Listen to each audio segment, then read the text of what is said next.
My name is Eric Michael Loyd. I have a master's in psychology, specifically neuropsychology concentration. I want to read an article um, from the United States Secret Service, Enhancing School Safety Using a Threat Assessment Model, an operational guide for preventing targeted school violence. This was released by the National Threat Assessment Center, NTAC, and is available on www.secretservice.gov/protection/NTAC. Actually, this is one of the articles that I looked up a while back while working with Guardian ad litem, and actually disseminated this via email to several of my professors in the previous university that I got my master's from. Today I'll get a chance to read it. Introduction. When incidents of school violence occur, they leave a profound and lasting impact on the school, the community, and our nation as a whole. Ensuring safe environments for elementary and secondary school students, educators, administrators, and others is essential. This operational guide was developed to provide fundamental direction on how to prevent incidents of targeted school violence, that is, when a student specifically selects a school or a member of the school community for harm.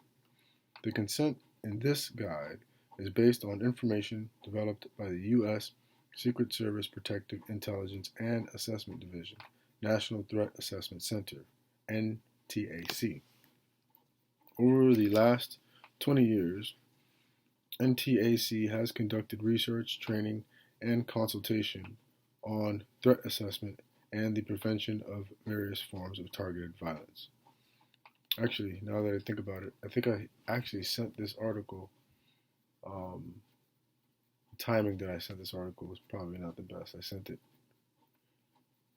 just after one of the more recent school shootings, which I wasn't even aware of because I wasn't watching the news that much at that time. Following the tragedy at Columbine High School in April 1999, the Secret Service partnered with the Department of Education on a study that examined 37 incidents of targeted violence that occurred at elementary and secondary schools, for instance, K through 12. The goal of that study, the Sail School Initiative, SSI, was to gather and analyze accurate and useful information about the thinking and behavior of students who commit these types of acts. The finding of the SSI and accompanying guide serve as the impetus for establishing threat assessment programs in schools.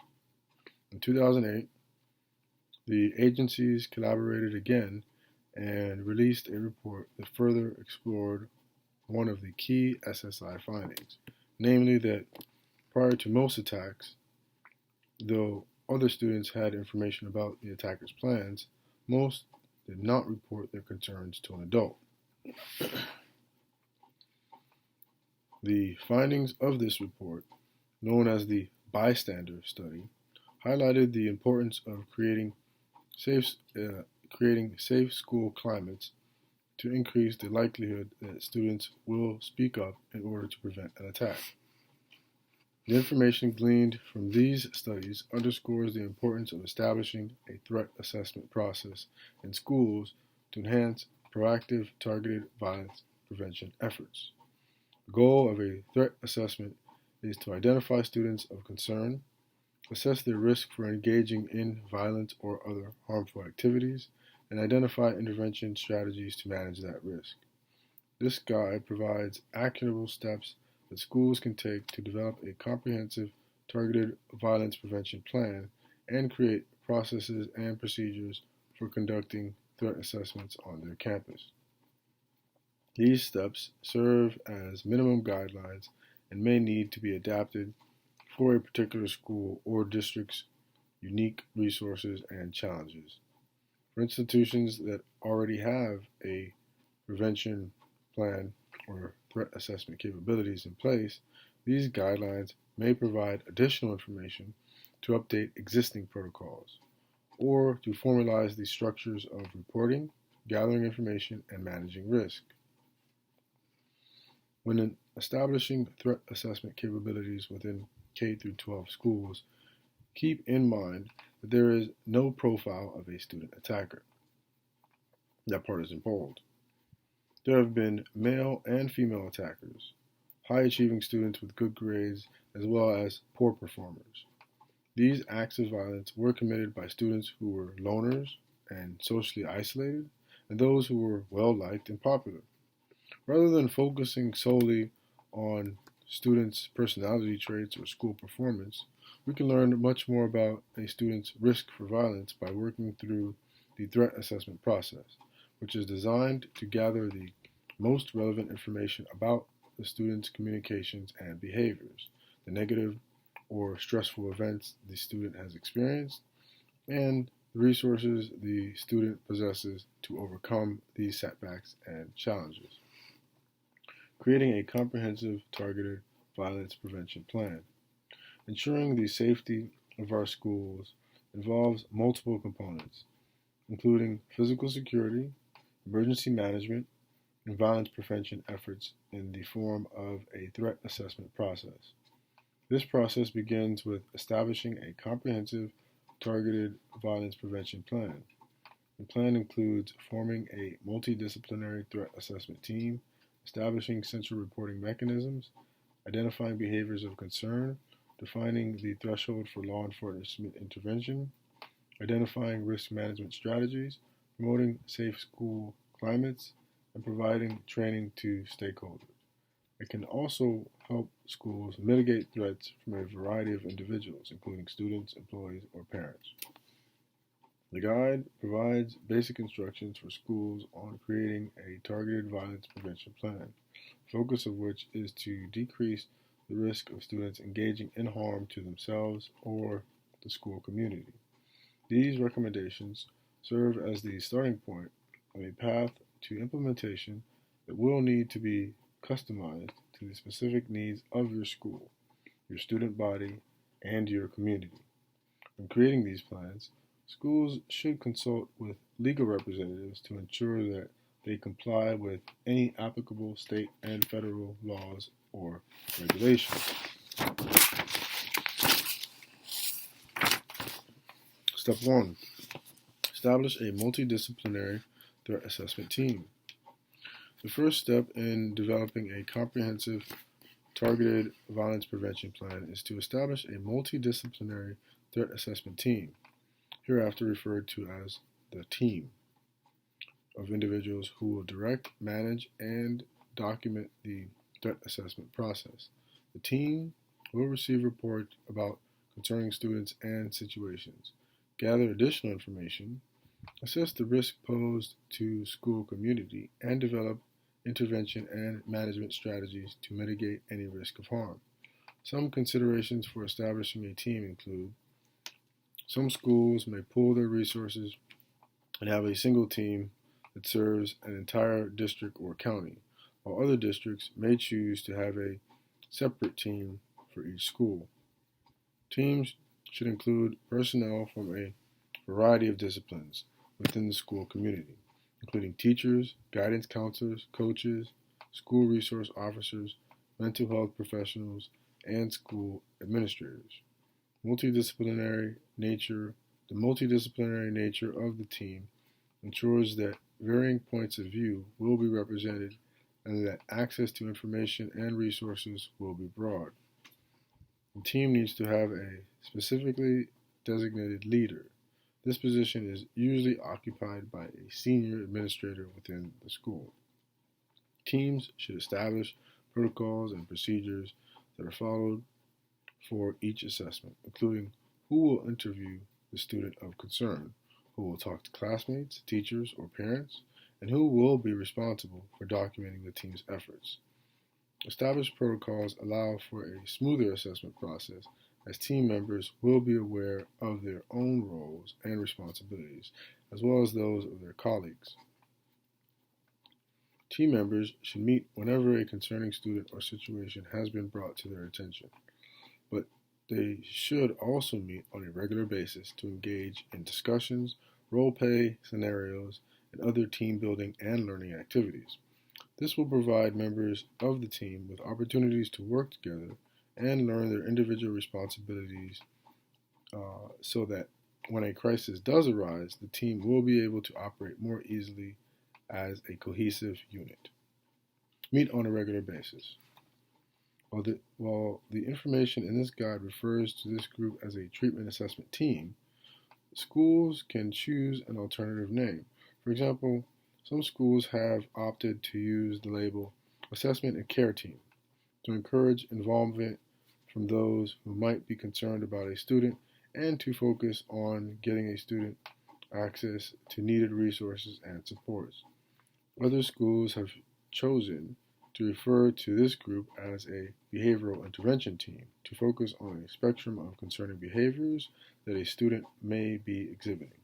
Finally, some schools have continued to refer to their groups as threat assessment teams to highlight the heightened sense of concern about a student who is identified.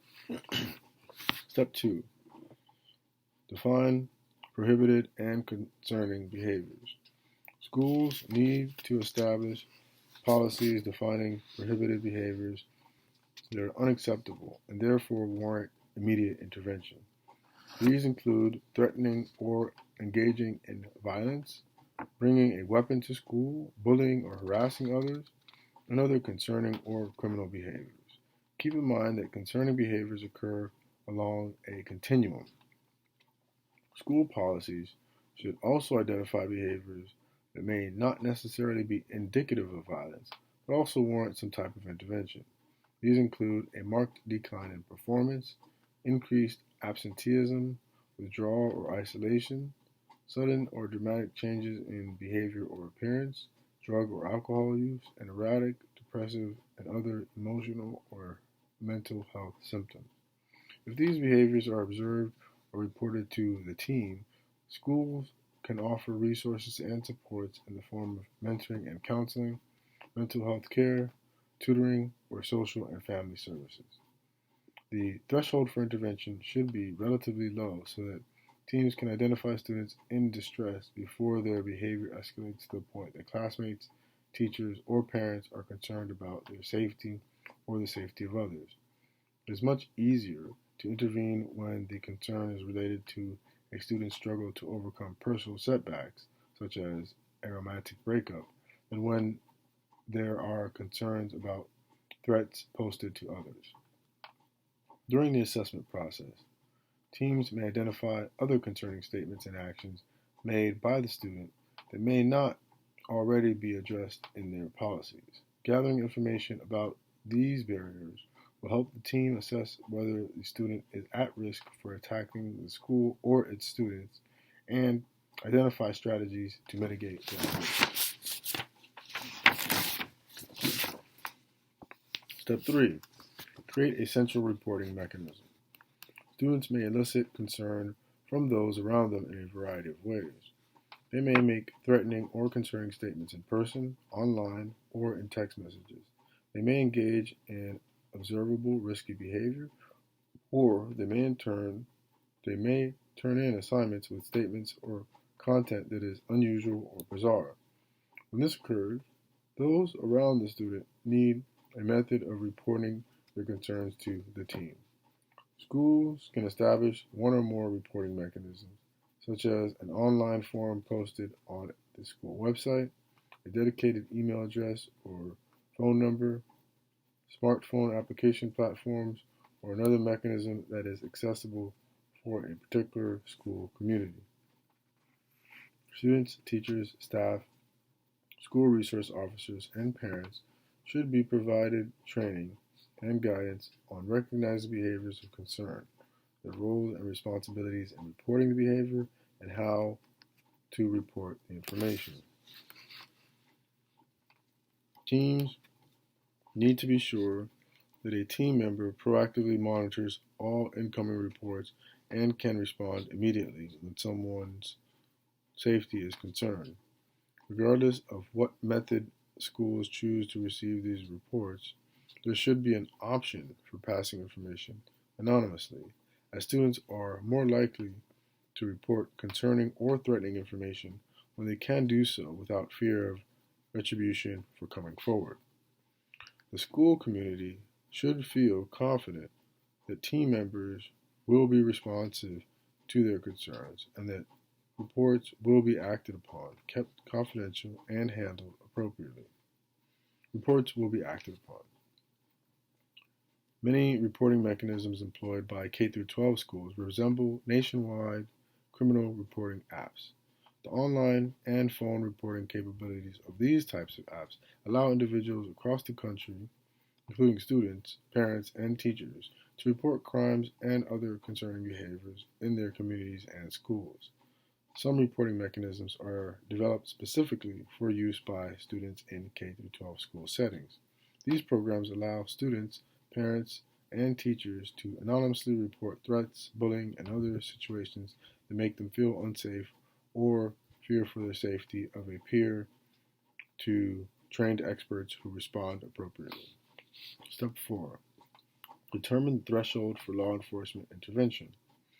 The vast majority of incidents or concerns that are likely to be reported can be handled by school personnel using school or community resources.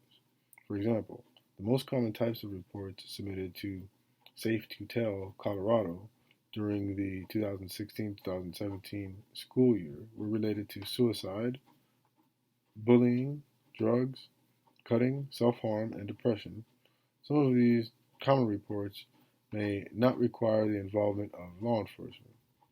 Those that do warrant law enforcement intervention include threats of violence and planned school attacks, which constituted Safe to Tell's sixth and seventh most common types of reports, respectively. Reports regarding student behaviors involving weapons, threats of violence, physical violence, or concerns about an individual's safety should immediately be reported to local law enforcement. This is one reason why including a school resource officer or local law enforcement officer on the team is beneficial. If a school resource officer is not available to serve on the team, schools should set a clear threshold for times and situations when law enforcement will be asked to support or take over an assessment. For example, it might be necessary to have law enforcement speak with a student's parent or guardian, search a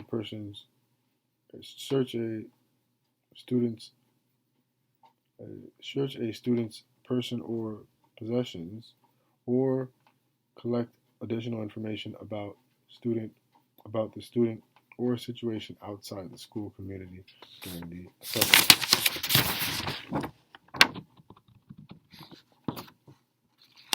Step 5. Establish assessment procedures. Teams need to establish clearly defined processes and procedures to guide their assessments. Note that any safety concerns should be immediately addressed before the procedures described below take place. When followed, the procedures should allow the team to form an accurate picture of the student's thinking, behavior, and circumstances to inform the team's assessment and identify appropriate interventions. Maintain documentation to keep track of when reports come in, the information that is gathered, when, where, and how it was obtained, who was interviewed, the behaviors and circumstances of the student of concern, and the intervention strategies taken. Documentation requirements such as forms and templates should be included in the plan to ensure standardization across cases. Use a community systems approach. An effective approach for gathering information to assess a student of concern is to identify sources that may have information on the student's actions and circumstances. This involves identifying the person with whom the student has a relationship or frequently interacts and the organizations or platforms that may be familiar with the student's behaviors. Students exist in more than one system, and they may come in contact with people beyond their classmates and teachers at school. Gathering information from multiple sources ensures that teams are identifying concerning behaviors, accurately assessing the students' risks and needs, and providing appropriate interventions, supports, and resources. Examine online social media pages, conduct interviews, review class assignments, and consider searching the student's locker or desk. Team members should also review academic, disciplinary, law enforcement, and other formal records that may be related to the student.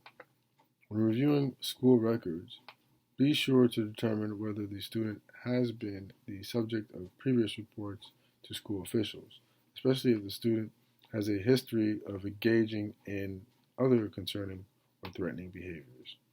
Also determine if the student received any intervention or supports and whether those were beneficial or successful. The team may be able to draw on information from previous incidents and interventions to assess the current situation for the student. This factor further emphasizes the importance of the team's documentation to ensure the accuracy and availability of information regarding prior contacts the student of concern may have had with the team. Number 5, continued. Establish assessment procedures. Build rapport that can facilitate information gathering efforts. By demonstrating that their goal is to support individuals who may be struggling, while ensuring that the student and the school are safe, teams may be better able to build a positive relationship with a student of concern and the student's parents or guardians. When teams have established this rapport, parents or guardians may be more likely to share their own concerns, and the student may be more forthcoming about frustrations, needs, goals, or plans. Evaluate the student's concerning behaviors and communications in the context of his or her age and social and emotional development. Some students' behaviors might seem unusual or maladaptive, but may be normal for adolescent behavior or in the context of mental or developmental disorder. To ensure that these students are being accurately assessed, collect information from diverse sources, including the reporting party, the student of concern, classmates, teammates, teachers, and friends.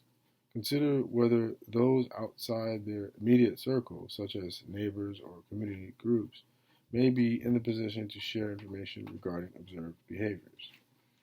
Key themes to guide threat assessment investigations.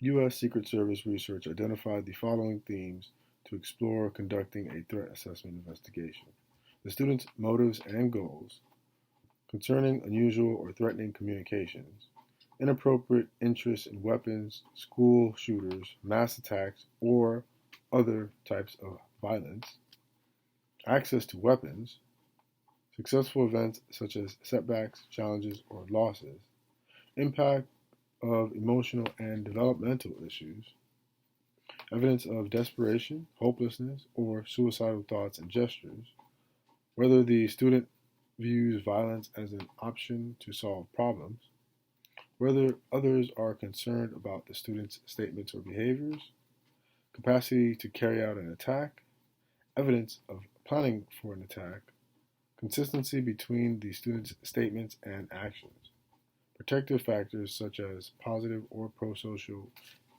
influences and events. Investigative themes. Teams should organize their information gathering around several themes or areas pertaining to the student's actions, circumstances, and any other relevant threat assessment factors. Addressing each theme is necessary for a complete assessment and may uncover other avenues of inquiry to help determine whether the student is at risk for engaging in violence. Using themes to identify where the student might be struggling with to help the team identify the most appropriate resources. Keep in mind, there is no need to wait until the team has completed all interviews or addressed every theme before taking action. As soon as an area for intervention is identified, suitable management strategies should be enacted. Motives. Students may have a variety of motives that place them at risk for engaging in harmful behavior, whether to themselves or others. If you can discover the student's motivation for engaging in the concerning behavior that brought him or her to the attention of the team, then you can understand more about the student's goals. The team should assess how far the student may be willing to go to achieve these goals, and what or who may be a potential target. Understanding motive further allows the team to develop management strategies that can direct the student away from violent choices. On February 12, 2016, a 15-year-old female student fatally shot her girlfriend while they were sitting under a covered patio at their high school, and then fatally shot herself. In several notes found after the incident, the student explained that she carried out her attack because her girlfriend had recently confessed that she was contemplating ending their relationship. She also wrote in her notes that she hated who she was and that learning her girlfriend wanted to end their relationship destabilized her. Step 5 continued. Establish assessment procedures, investigative themes. Communications. Look for concerning, unusual, bizarre, threatening, or violent communications the student made. The student's communications may reveal grievances held about certain issues or a possible intended target. They may allude to violent intentions or warn others to stay away from the school at a certain time. They may reveal information relevant to the other investigative themes by making reference to feelings of hopelessness or suicide, a fascination with violence, interest in weapons, or other inappropriate interests. These statements might be made in person to classmates, teammates, or friends, in writing, on assignments or tests, and or via social media, text messages, or photo or video sharing sites. Earlier, NTAC research that examined attacks on schools found that not every student directly threatened their target prior to attack, but in a majority of instances, 81%, another person was aware of what the student was thinking or planning. That's interesting. It is important for teams to remember that a student who has not made threatening statements may still be at risk for engaging in violence. Whether or not the student made a direct threat should not be the lone indicator of concern. On October 24, 2014, a 15-year-old male student opened fire on 5 of his closest friends as they were having lunch in the school cafeteria, killing 4 of them, and then fatally shot himself. In the months prior to this attack, the student sent a number of text messages to his ex-girlfriend indicating he was considering suicide, and posted videos on Snapchat that mentioned suicide. 2 people confronted the student about his concerning statements, but he told them he was just joking or having a bad moment. The student also posted a number of Twitter messages, including he was having trouble overcoming a setback, posting in one tweet, "It breaks me. It actually does. I know it seems like I'm sweating it off, but I'm not, and I will never be able to." So obviously those are statements of despair.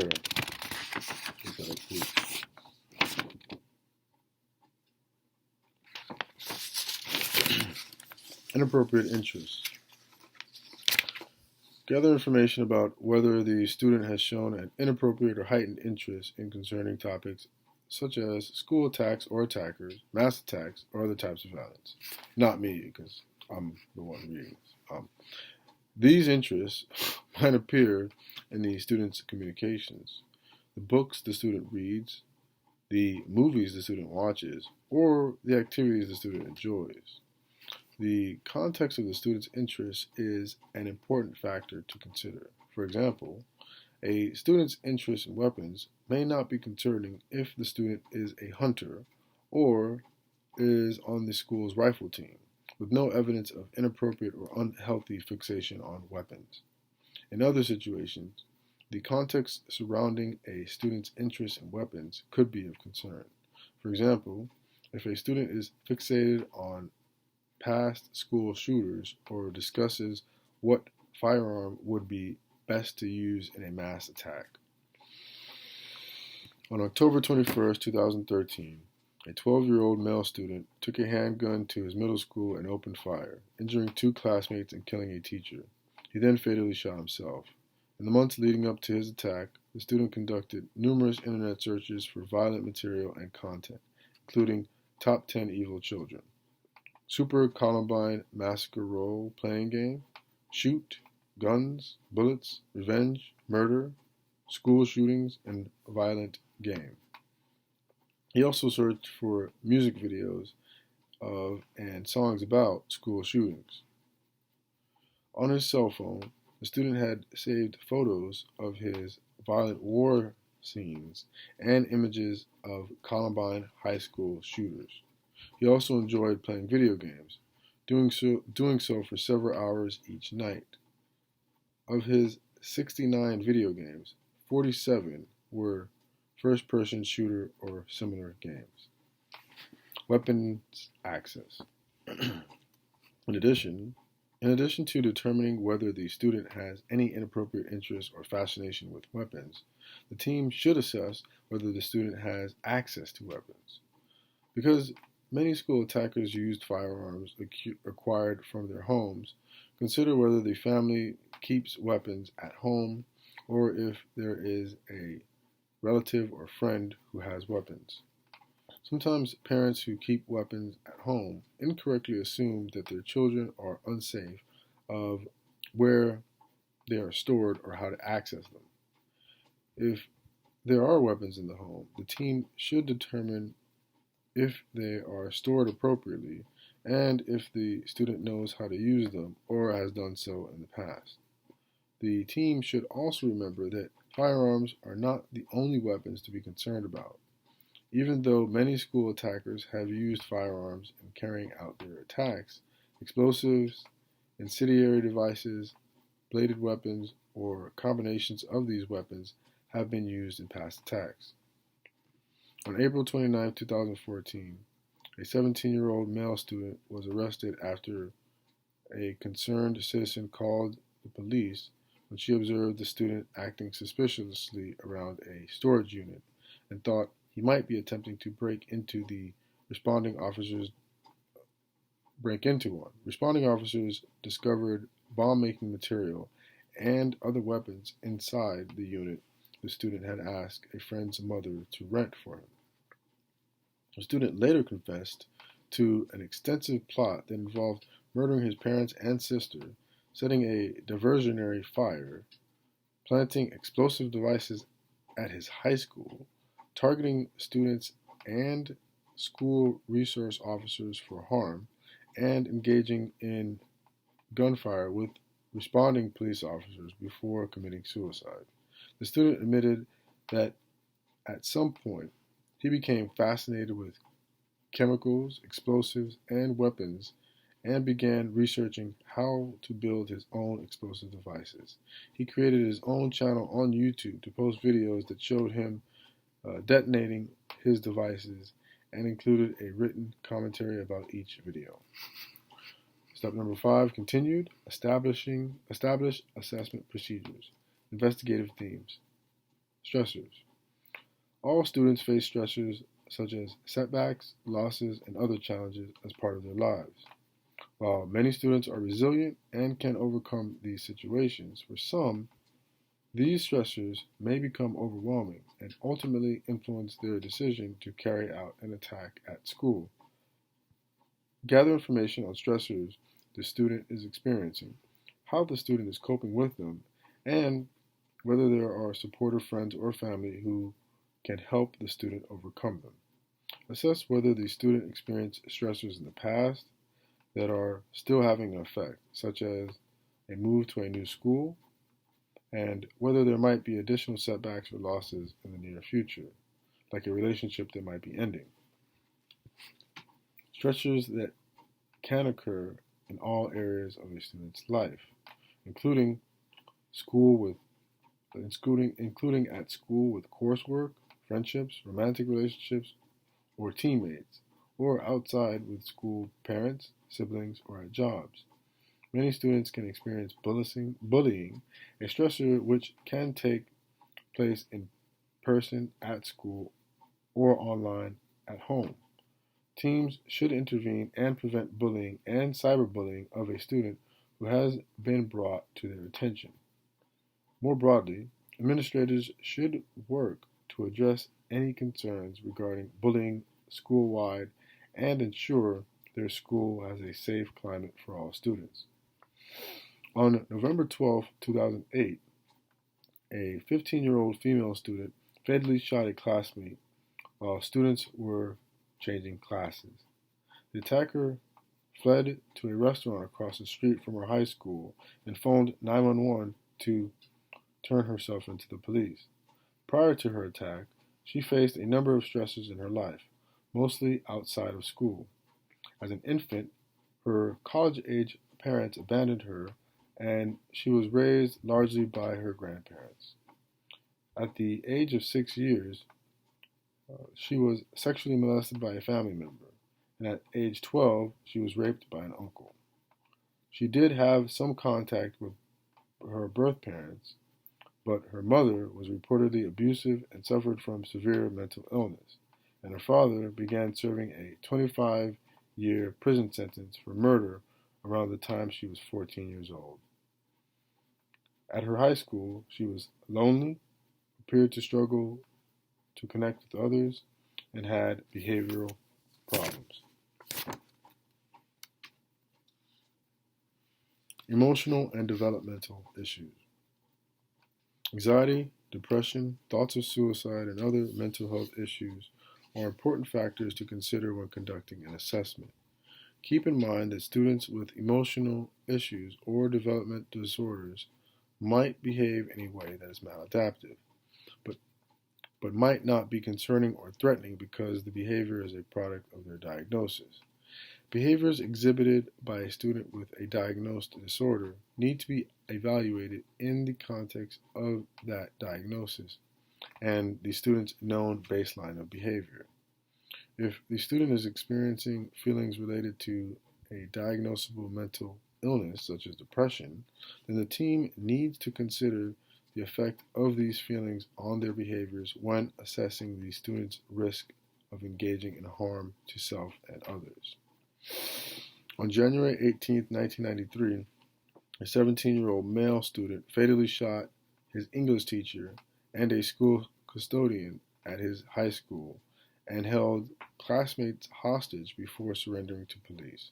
The student had recently turned in a poem to his English teacher for an assignment that discussed his thoughts of committing homicide or suicide. The student had failed in at least 3 prior suicide attempts, including one the night before his attack. Although the student entered a plea of guilty, but mentally ill at trial, ultimately he was convicted and sentenced to life in prison. Desperation or despair. Assess whether the student feels hopeless, desperate, or out of options. Determine if the student has had thoughts about or engaged in behaviors that would indicate the student's desperation. The team could determine whether the student has felt this way before, how the student managed those feelings then, and whether those same resources for coping are available to the student now. Consider whether the student has tried addressing the problems in a positive way, but was unable to resolve them, thereby leading to a sense of hopelessness about their situation. On February 1st, 1997, a 16-year-old male student used a shotgun to fire on his fellow students in the common area of his high school prior to the start of the school day. He killed one student and the principal and injured 2 additional students. Prior to his attack, the student had been bullied and teased by several classmates, including the student killed. At some point prior to his attack, the student asked the principal and dean of students for help with the bullying he was experiencing. They intervened, and though the situation improved temporarily, the teasing and bullying soon resumed. The student asked the principal for help a second time, but this time the principal advised him to just ignore the bullies. The student tried, but he felt like the victimization worsened, and he began to feel hopeless that it would ever end. After his attack, the student explained that he felt as though he had asked the proper people for assistance, but that he was denied help. So he decided that bringing a shotgun to school would scare his tormentors and get them to leave him alone. When some friends learned of the plan, they told him that he had to use the weapon to shoot people or the bullying would continue. The student decided he would have to fire the weapon at people in order to end his torment. Step 5 continued. Establish assessment procedures. Investigative themes. Violence is an option.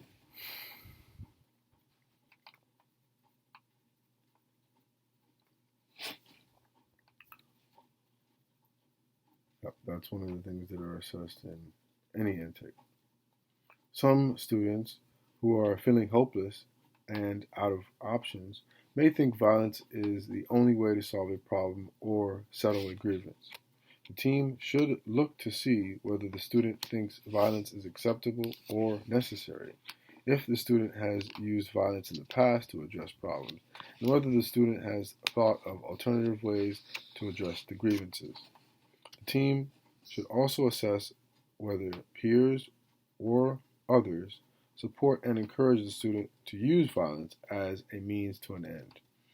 If possible, connect the student with more positive pro-social role models who discourage violence and identify more acceptable ways to solve problems. On March 25, 2011, a 15-year-old male student fired 2 shots at a classmate, wounding him in the abdomen. After firing the weapon, the student fled the scene and dropped the gun in a field. He was arrested about an hour after the incident. The student had a history of being involved in numerous physical altercations with other students throughout his 6th, 7th, and 8th grade school years. Additionally, he tried to start a fight with the targeted victim and once threatened him with a chain. About 3 weeks prior to the attack, the student threatened to blow up the school. Days prior to the incident, the student, who was angry at the targeted victim, told a friend that he planned to kill him. Concerned others. In previous incidents, many students made statements or engaged in behaviors prior to their attacks that elicited concern from others in their lives. Assess whether parents, friends, classmates, teachers, or others who know the student are worried about the student and whether they have taken any actions in response to their concerns. Gather information on the specific behaviors that caused worry or fear. These can include behaviors that may have elicited concerns about the safety of the student or others, such as unusual, bizarre, or threatening statements, intimidating or aggressive acts, indications of planning for an attack, suicide ideations or gestures, or a fixation on a specific target. Other behaviors that elicit concern may not necessarily be indicative of violence, but do require that the term assess the behavior and provide appropriate supports. Examples of these behaviors include alcohol and drug use, behavior changes related to academic performance, social habits, mood, or physical appearance, conflicts with others, and withdrawal or isolation. That's all I'll read for right now. just before the next section, which is capacity to carry out an attack. On December 7th, 2017, a 21-year-old male shot and killed 2 students at his former high school before finally shooting himself. Prior to his attack, a number of individuals had expressed concern regarding his behaviors and statements. Sometime in 2012, other users of an online forum were concerned after the student made threats about attacking his school. In March 2016, federal investigators met with the student after he made components in an online chat room about wanting to find an inexpensive assault rifle he could use for a mass shooting. At the time, a family member told the investigators that the student was troubled and liked to make outlandish statements. At some point prior to his attack, the student posted content supportive of the attacks at Columbine High School in an online forum, upsetting many of the forum's users.